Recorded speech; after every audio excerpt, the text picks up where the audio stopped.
যাবো না তো ফরিদপুর, যাবো যাবো ফরিদপুরে যাবে না।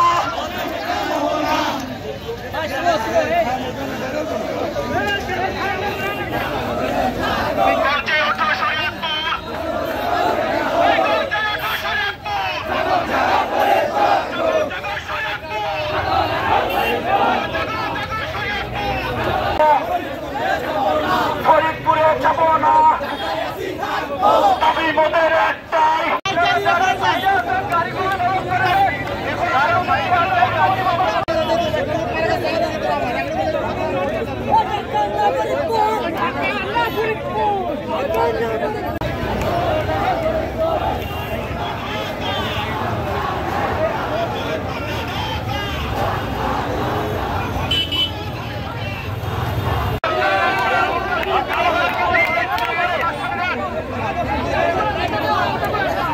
অন্তর্বর্তীকালীন সরকার কোন সিদ্ধান্তে উপনীত হয় তাহলে ওই সিদ্ধান্তকে আমরা বুড়ো আঙ্গুল দেখাবো।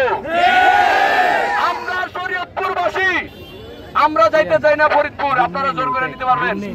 সম্ভব? আমাদেরকে জোর করে অন্য কোন বিভাগে নেওয়ার দুঃসাহস দেখাবেন না। সরকারকে বলে দিতে চাই, স্পষ্ট ভাবে বলে দিতে চাই।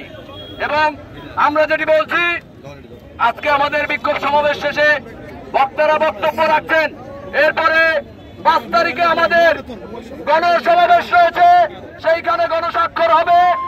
আমরা সরকারের বিরুদ্ধে মামলা করব, সরকার তালবাহানা করবে, সরকারের বিরুদ্ধে মামলা করব। ধন্যবাদ সবাইকে।